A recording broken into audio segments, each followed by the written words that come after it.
สบายดีจ้ะพี่น้องคลิปนี้ก็มาโผล่อยู่ห้องหมอในเมืองจ้ะพี่น้องมีแนวอีกแล้วสาวเคสนี่สบายดีแต่สวัสดีจ้ะพี่น้องสบายดีFCทุกคนเนาะคลิปนี้สาวเคสก็มาในเมืองจ้ะพี่น้องมาหาหมออีกแล้วเนาะอาการกับบุรีเนาะมากับน้าสาวน้าบ่าวเนาะเข้าไปหาหมอปวดแล้วจ้ะพี่น้องได้ยามาแล้วเดี๋ยวสาวเคสไม่ได้ถ่ายเหมือนตอนไปคลินิกเนาะมันชุลมุนกันแฮงเนาะเดี๋ยวเรามากินข้าวจ้ะพี่น้องตอนนี้กัน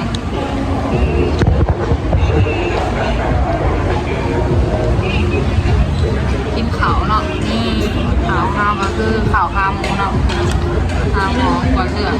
ก็เคยมาครั้งแรกนะคะอันนี้เนาะเมนูอาหารจ้ะพี่น้อง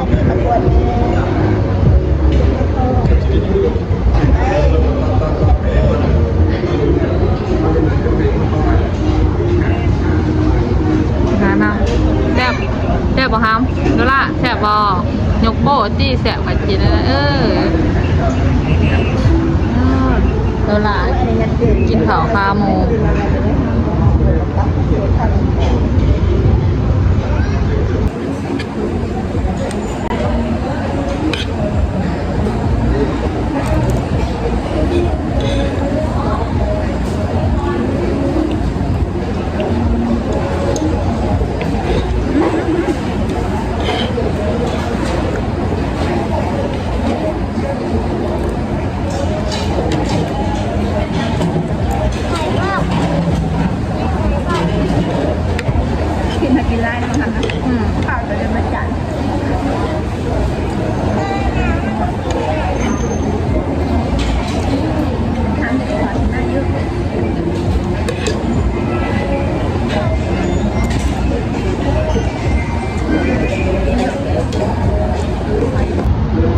เบิ้ล2 ถ้วยเนาะซาแปะกับบ่อิ่ม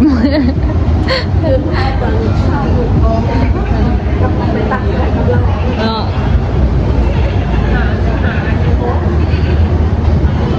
นี่อันนี้ก็คือยาวนะพี่น้อง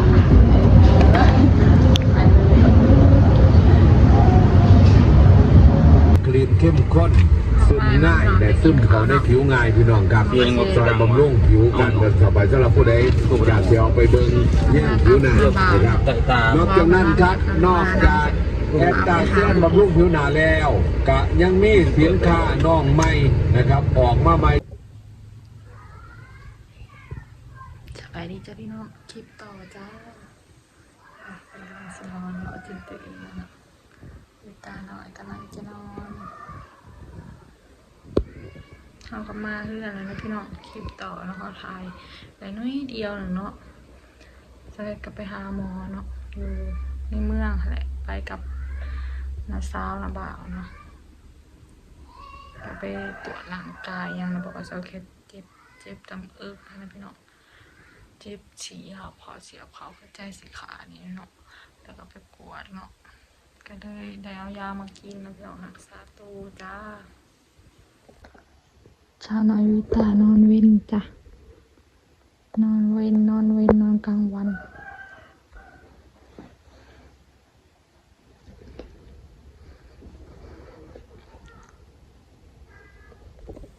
นี่ก็คือยาของสาวแกนะพี่น้องเบิ่งจากกล่องก็รู้สึกได้ออกมาเป็นพยาธินะยาเป็นรวง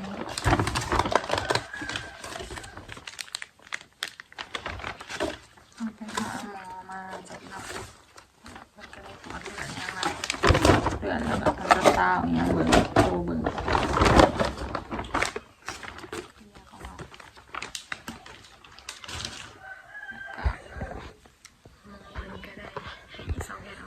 กินนะพี่น้อง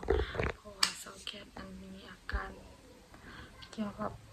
พยาธิตับนะพี่น้องตับอักเสบนะแต่บอกแล้วมันก็สิเป็นตะยานนี่เนาะก็ได้เอายามากินนี่ซึ่งเจ้าของก็เลยยังลงเนาะน้องวิตาก็เลยต้องได้กินนมพุงนะพี่น้องเพราะว่าเอายามากินนะยามันแพ้กับลูกค่ะนะก็เลยหมอเพิ่นก็เลยให้หยุดกินนมแม่เลยเนาะ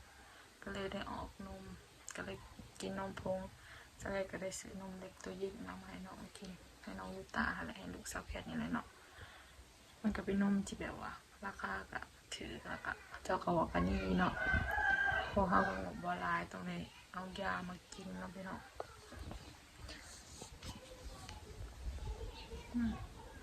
นมเพิ่นซาวคอบิดมื้อแรกให้หยุดกินนมแม่ก็เป็นไตตุ่นนะพี่น้องเพราะว่ามันเคยกินนมแม่แล้วมันก็หายตาสงสารแฮงยิ้มแล้วก็ยิ้มก็ตาสงสารเพิ่นยิ้มเพิ่นก็ได้2 เดือนปลายเลยเนาะสิเข้า3 เดือนวันที่2นี่เพราะว่ามันก็สิเป็นตาย่านนี่พี่น้องพยาธิก็ได้สาเหตุก็น่าจะแม่นจะแบบเซาแคทเป็นโรคกระเพาะมาตลอดโรคกระเพาะเรื้อรังแล้วก็รักษาได้กินยาแล้วก็ใส่ยาแก้ปวดร้ายแล้วก็ยามันไปทำลายตับนะพี่น้องแล้วบัดนี้นะมาเป็นตับอักเสบขันหุนแห้งเนาะก็เลยต้องได้กินยาปัวตัวเองอีกแถมยังกระช่วงนี้ก็แบบชีวิตก็วุ่นวายนิดนึงเนาะทั้งได้รักษาตัวแล้วก็ต้องได้เบิ่งลูกนะพี่น้องเป็นคนป่วยที่แบบบ่ต้องมีเวลาพักผ่อนเลยคือบาวิเพิ่นก็ไปซีเขานะพี่น้องมื้อได้ว่างก็เบิ่งน้องวิตาซอยซอกแคทเมนูก็เกี่ยวเขาเนาะคือตอนนี้ก็อยู่แต่กับลูกเนาะมื้อนี้บาวิไข่นี่เพิ่นบ่ได้ไปซีเขาบ่ได้ไปปั่นเขาเนาะก็เลยได้เพิ่นเปลี่ยนกันเบิ่งเนาะพี่น้อง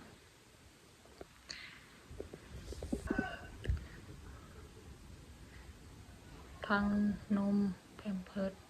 แล้วก็ยาเจ้าของอีก2นี่ก็แบบจนบ่มีเงินติดตัวแล้วเนาะชีวิตก็วุ่นวายแฮงเนาะถ้าไผมีครอบครัวจะเข้าใจแฮงดีเลยเนาะบางคนที่มีครอบครัวสิฮู้เลยว่าชีวิตมันมีความสุขแต่ถ้าเจ้าแค่บ่เจ็บบ่ป่วยนี่ก็สิโอเคเนาะแต่เฮาเกิดมาถือพยาธิมาจ้าก็เลยบ่คือหมู่เนาะตั้งแต่ใหญ่จนน้อยตั้งแต่น้อยจนใหญ่มาจำความได้ก็คือแบบจำแค่เป็นโรคกระเพาะตั้งแต่จำความได้เลยเนาะพี่น้องแบบคือกินยังน้อยหนึ่งก็ผิดเลยเนาะเพราะว่าสมัยตะกี้ฮะเนาะเพิ่นมีลูกเป็นยังนะสิมกข้าวให้กินนะพี่น้องนาสิเฮ็ดให้ลำไส้แต่ข้าวเจ้าแค่ยังน้อยเนาะแม่ก็แบบมีลูกนะก็ครอบครัวก็บ่ได้มีหยังเป็นบ่แล้วก็ฐานะต่ำเนาะว่าไงก็คือจนหั่นแหละแต่ก็มีลูกน้อยก็แบบก็จะสิมกข้าวเนาะเวลาแบบน้ำนมยังบ่ทันมานี่พี่น้องเพราะว่าบ่ได้ซื้อนมผงให้ก่อนเนาะได้เกิดมาแบบนมแม่ก็ยังบ่ทันมาดอกเจ้าก็มกข้าวให้กินนะแต่น่าสิให้ลำไส้แบบมันติดเชื้อเลยยังนะพี่น้องเรื้อรังมาตั้งแต่พุ่นแหละจำความได้มาก็รู้สึกว่าเจ้าของเป็นโรคกระเพาะมาเลยหากันว่าเป็นหายแห้งส่วงเซาแพทเฮียนจบม.7นี่เนาะพี่น้องไปเฮียนต่อนะแล้วก็เป็นแห้งจนได้ผ่าตัดเลยก็เป็นแต่นั้นมาเลยเนาะเฮียนหมอเซาแคทนำแบบต้องได้เข้าห้องหมอแบบไม่ได้มาเข้าดอกมันต้องได้เข้าเพราะว่าเอาบ่สบายนะพี่น้อง FC ที่ติดตามเซาแคทก็สิฮู้เนาะว่าสุขภาพเซาแคทบ่แข็งแรงเนาะหลังจากเพิ่นนอนตื่นนะพี่น้องก็ไปอาบน้ำมากินนมแล้วก็รับไปเนาะเดือนหนึ่ง2 ออนเดือนหนึ่ง